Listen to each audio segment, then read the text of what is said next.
Plaza Podcast.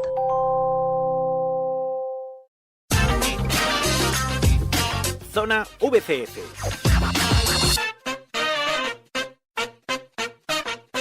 A mediados de la década de los 90, al Valencia le dio por fichar futbolistas rumanos, igual que unos años antes le había dado por fichar uruguayos y unos años más tarde le dio por fichar franceses o portugueses. Lo de los rumanos no era por nada en especial, ni por la nutrida colonia rumana que vive en la región, ni por las semejanzas lingüísticas entre el rumano y las dos lenguas que se hablan en la ciudad, ni siquiera por nada parecido. La culpa la tenía Joan Becali, un agente de esa nacionalidad que dominaba el mercado de su país en aquellos tiempos y colocó a su antojo futbolistas en el club gracias a sus contactos con la directiva. En fin, nada que no haya hecho Méndez en los últimos años con el beneplácito de los que mandan. Becali es un personaje singular, considerado el principal superagente de futbolistas rumanos. Ha tenido bajo su representación a todos los grandes jugadores surgidos del país de los Cárpatos. Goza de una enorme fama en su país, donde es un habitual de los programas televisivos, y se ha construido una enorme mansión que ha enseñado en todos los medios de comunicación, inspirada en la que poseía Tony Montana, el personaje interpretado por Al Pacino en la película El precio del poder. La construcción de ese casoplón, que ya dice mucho del personaje, comenzó después de que Becali fuera liberado tras pasar 4 años en la prisión entre 2014 y 2018, condenado por un delito económico. Si quieres estar al tanto de lo que pasa en tu entorno, te invitamos a escuchar Plaza al Día.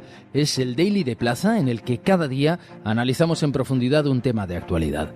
Podrás escuchar las voces de los periodistas de Plaza y de los expertos que nos ayudan a descifrar nuestro presente. Plaza al Día. Lo puedes escuchar en Plaza Podcast, en todos los diarios de Ediciones Plaza y en las principales plataformas de audio.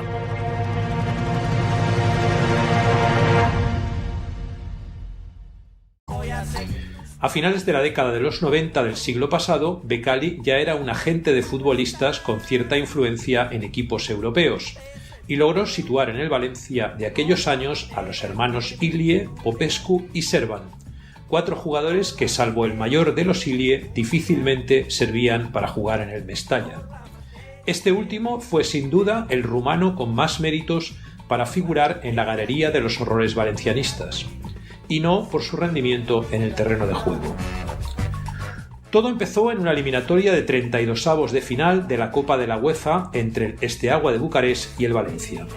Los tiempos de gloria del equipo rumano, aquellos en los que había levantado una Copa de Europa a costa de la ineptitud del Barça para lanzar penaltis, quedaban muy lejanos, y el Steaua era entonces un conjunto de medio pelo, formado por presuntas promesas del fútbol rumano, al que el Valencia goleó en los 2 encuentros. Ninguno de sus futbolistas mostró demasiados méritos para dar el salto a una liga más potente. Si acaso el que parecía un poco mejor que sus compañeros era un media punta medianamente hábil llamado Servan, que curiosamente formaba parte de los representados por Becali. Aunque el Valencia no mostró mucho interés por fichar al chico, el agente rumano presionó para que lo hicieran, aduciendo que el club valencianista tenía la ocasión de quedarse un diamante en bruto. Joan Becali convenció a los dirigentes valencianistas y el chico, que estaba a punto de cumplir los 22 años, firmó por el club de Mestalla unas semanas después de aquella eliminatoria. Servan parecía destinado a jugar un papel complementario pero útil en un equipo que estaba realizando una buena campaña, pero su complemento resultó ser circunstancial. Solo jugó 170 minutos, repartidos en 10 partidos, y marcó un gol solamente, en Mestalla ante el Extremadura, que entrenaba a alguien que marcaría su carrera en España, Rafa Benítez. A la temporada siguiente, Servan volvió convertido en un hombre nuevo, literalmente, porque en la parte posterior de su camiseta ya no figuraba su apellido, sino su nombre de pila, Denis.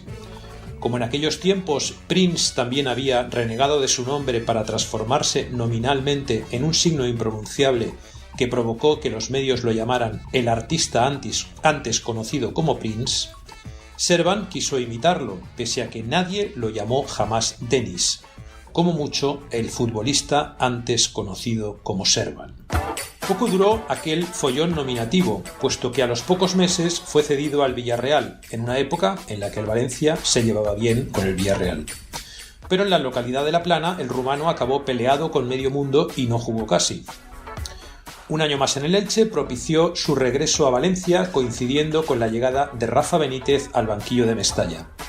Pero el suyo fue un retorno poco afortunado, puesto que Servan siguió sin contar demasiado para el técnico madrileño. Solo disputó 9 partidos y uno de ellos constituyó la sentencia definitiva de su estancia en Valencia.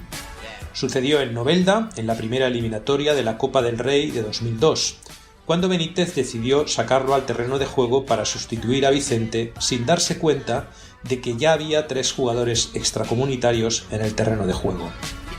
El error le costó al Valencia la eliminación copera, a Benítez un toque de atención severo y a Servan su definitiva exclusión de los planes de futuro en el Valencia, pese a que había sido protagonista involuntario de la historia. Quizás si Servan hubiera llegado al Valencia 15 años antes, habría sido un futbolista más o menos destacado en una plantilla más bien mediocre. Pero a principios de siglo, un jugador con pocas ganas de correr, escasa predisposición al trabajo defensivo y una habilidad increíble para complicarse la vida no tenía cabida en un plantel que estaba viviendo la mejor época de la historia del club. Así que se marchó, primero al Córdoba y luego al Polideportivo Ejido, antes de volver a su país, donde jugó en el Dinamo de Bucarest poco antes de su retirada definitiva del fútbol a los 31 años de edad.